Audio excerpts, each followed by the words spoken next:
Yo, what's good everyone? Welcome to part 4 of the course. Today we're going to be talking about, TradingView and giving you a complete rundown on what TradingView is. So, TradingView, as simple as it is, it's just an online website in which you are going to be doing all of your chart work, your back testing. This is where you're going to get your trade ideas, manage your trades, everything related to trading and charts. This is it. This is the website. They also have an app in the App Store that you can download on your phone. That way you can manage trades on the go. But I recommend obviously doing all this work from a laptop or a computer. So obviously this is the main screen. You go to TradingView.com and you're going to go up to the top right and click Get Started. If my computer's slow, I will pause this and continue. There we go. So obviously there are different plans. There's paid plans, but obviously if you're just starting out trading, I'm not spending a dime on this shit. Let me get that free version. You're gonna click Get Started. When it loads. Alright, once that loads, you're gonna click, to sign up. You're either gonna do Google, Facebook, email, whatever you want to do. Email, let me type this shit in. I'll see you guys on the other side. Alright, now once you sign in, your screen's going to look something like this crap. Just hit the home screen, go back to TradingView, top left, just click. And it'll take you here. Once you're here, you go, come on.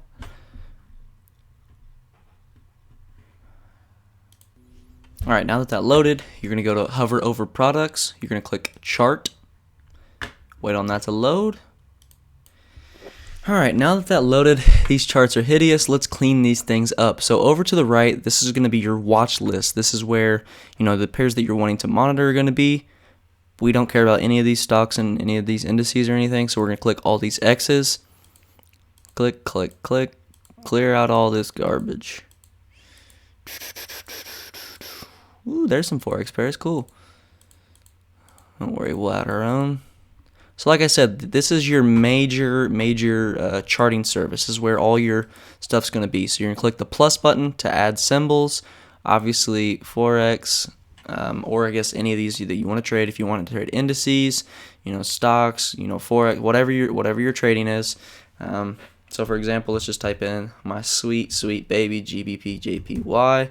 I always use the Oanda charts. I'm not really sure why, but that's just what I guess this is what I came up on, this is what I was told to use, so I just became habit.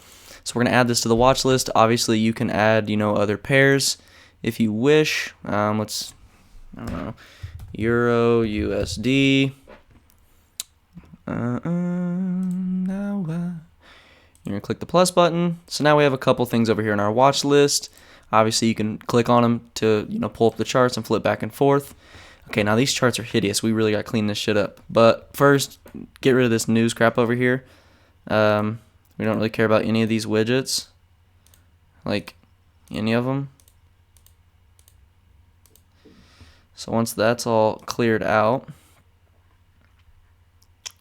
and drag that down so it's just out of my way.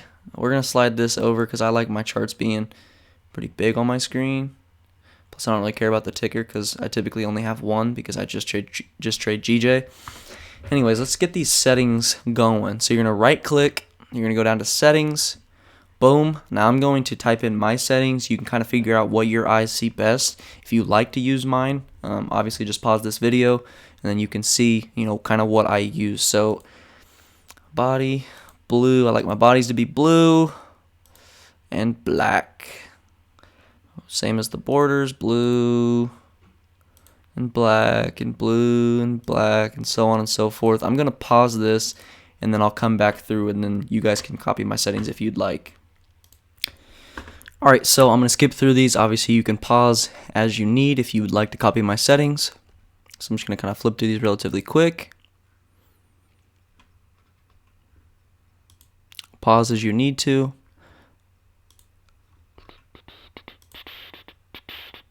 And that's that. Okay, so then your chart's going to look something like this. These volumes gotta go. It's going to be in your top left if you have it. Just click the X, get rid of that crap. Okay, so now you're going to have a basic looking kind of naked chart. It's very, very beautiful.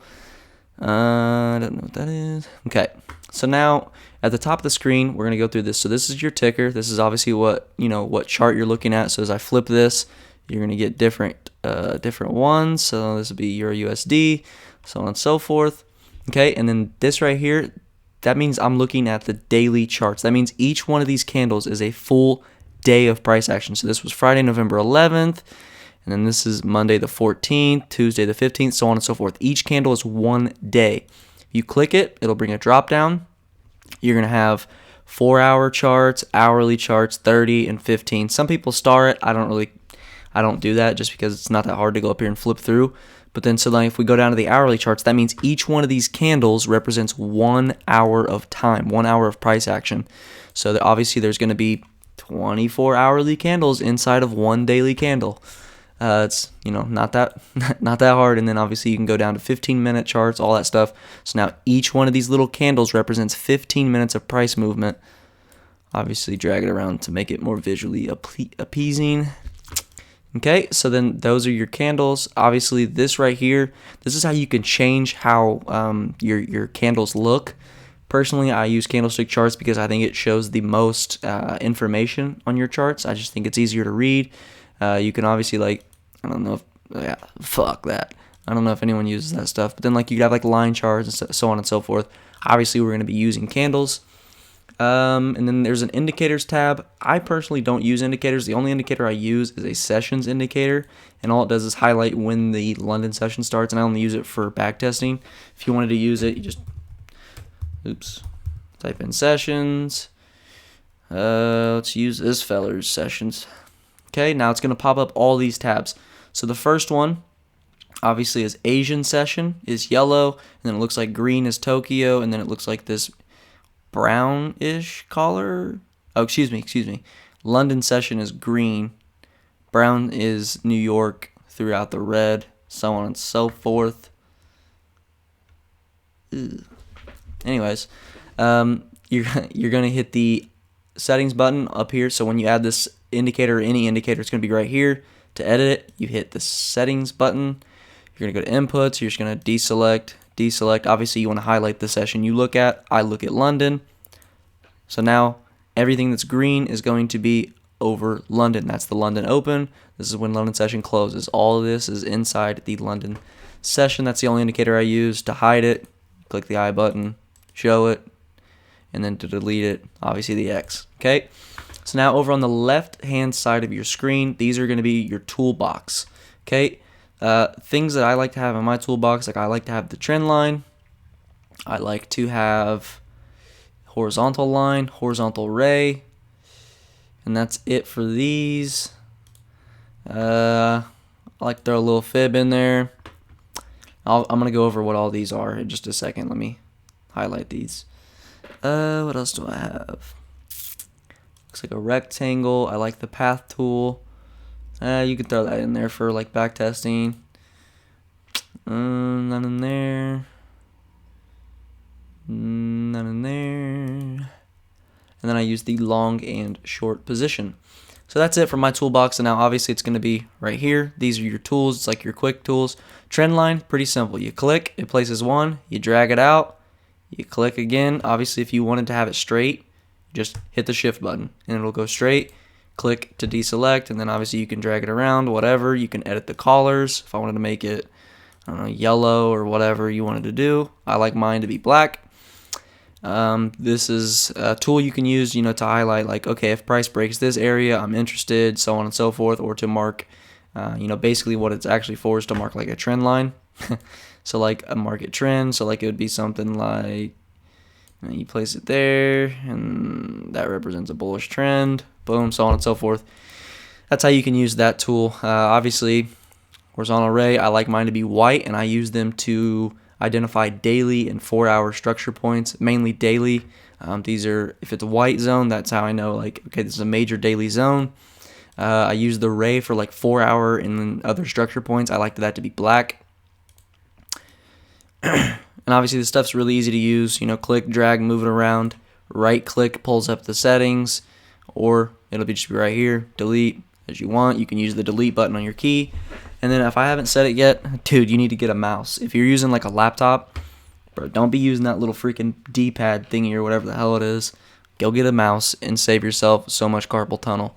Fib tool, I'm not really going to go over that because I'm going to go over that at a later date, and I got to fix these settings. But for now, just add it to your toolbox. Rectangle, it's pretty simple. You can use it to, identify like key levels of liquidity. Let's change these colors. I like mine to be blue. Yeah, I like that. I like mine to be blue. And then obviously this is how you can draw like major zones and whatnot. We'll go over all this just for now. These are the basics of TradingView. Path, it's pretty simple. I mean, you just draw a path. I use it to identify market structure, which is what we'll be going over in the next section of the course. But for now, just add it to your toolbox.